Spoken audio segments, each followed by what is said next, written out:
दुर्गा नदी के किनारे बसा एक गांव फूलपुर।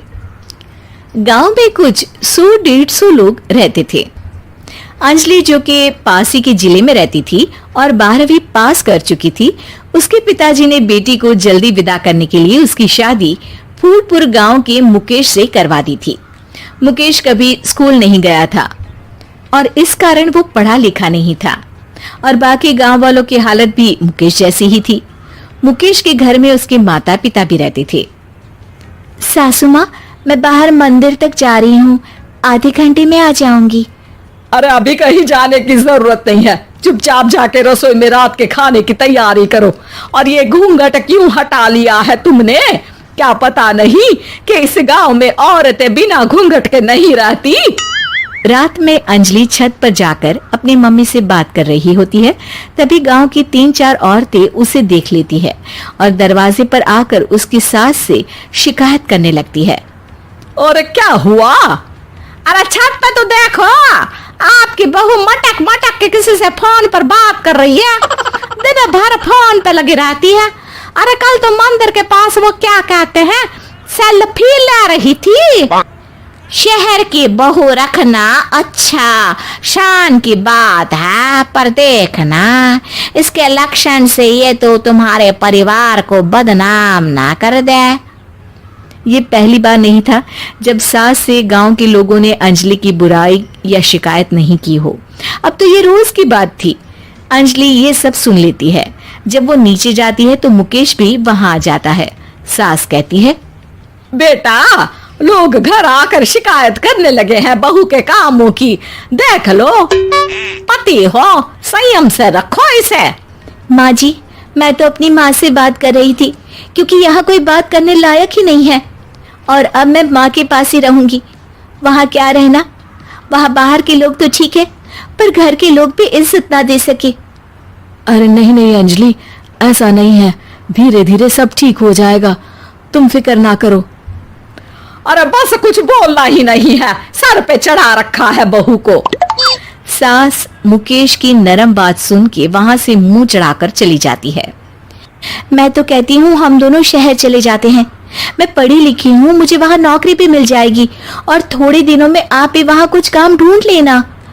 अरे नहीं नहीं अंजलि, हम यहाँ ना गांव का खेत, माँ पिताजी को छोड़कर शहर नहीं जा सकते। माँ पिताजी को कैसा लगेगा और गांव वाले क्या सोचेंगे?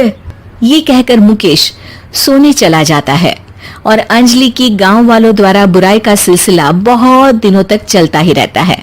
लेकिन अंजलि गुस्सा ना दिखाते हुए समझदारी से काम लेती है। बारिश का मौसम चालू हो जाता है। जोरदार बारिश से पूरे गांव में हाहाकार मच जाता है। दुर्गा नदी में बाढ़ आ जाती है और बाढ़ का पानी पूरे गांव की फसल तबाह कर देता है। फसल की ये हालत देखकर गांव वाले निराश हो जाते हैं और बात तो यहाँ तक पहुँच जाती है कि कुछ लोग तो अंजलि को इस सब का दोषी ठहरा देते हैं। अरे पूरी फसल तबाह हो गई, पता नहीं किसकी नजर लग गई है। अरे जब से चौधरी परिवार में ये शहर की बहू आई है ना, तब से ही गांव की शांति चली गई है। इसके कर्म कांड से माँ दुर्गा नदी भी खुश नहीं है। ये सब सुनकर बेचारी अंजलि रोते हुए अपने घर चली जाती है। कुछ दिन बाद सभी गांव वाले अपनी फसल का मुआवजा लेकर अपने अपने घर आते हैं। मुकेश भी 1500 लेकर आता है। अंजलि को जब पासबुक दिखाता है तो अंजलि हैरान हो जाती है। अरे, ये पासबुक में तो उन्होंने 4000 की एंट्री करी है और आपको सिर्फ 1500 दिए। सच में? अरे वो सरकारी अफसर आपको बेवकूफ बना रहे हैं। सरकार की तरफ से हमें 4000 मिले हैं, लेकिन बाकी का सारा पैसा खुद ही खा रहे हैं। आप लोग के अनपढ़ होने का फायदा उठा रहे हैं। ये सब सुनकर मुकेश परेशान हो जाता है, लेकिन अंजलि उसे हिम्मत से काम लेने को कहती है और सुबह होते ही मुकेश को पंचायत कार्यालय ले जाती है और साथ में गांव के और लोगों को भी। आप सरकारी बाबू क्या गांव के लोगों को बेवकूफ समझते हैं? आपको क्या लगता है ये पढ़े लिखे नहीं है तो आप कुछ भी मनमानी करेंगे? ये बेचारे दिन रात इतनी मेहनत करते हैं, ये हमारे अन्नदाता हैं और आप इनके साथ ऐसा धोखा करते हैं। अरे क्या बके जा रही है ये लड़की, किस धोखे की बात कर रही है? अपने कांड करके नदी माँ को नाराज करके हमारा नुकसान करके इसे चैन नहीं मिला क्या? सरपंच जी, इन सरकारी बाबू ने मुझे बेवकूफ बनाया है और मेरे हिस्से के पैसे खुद चट कर गए। बस ये सुनते ही सरपंच वहां से दुम दबाकर भाग जाता है। पता चलता है कि जनपद अधिकारियों ने गांव के सरपंच के साथ मिलकर सबके साथ धोखा किया है। सब लोगों का विरोध शुरू हो जाता है और आखिर में अधिकारी सब गांव वालों के हिस्सों के बचे हुए पैसे उन्हें लौटा देते हैं और कई दिन तक सरपंच गांव में लौटता ही नहीं। अंजलि, तुम नहीं होती तो हम गांव वालों को तो पता ही नहीं चलता कि ये हमें हर बार बेवकूफ बनाते हैं।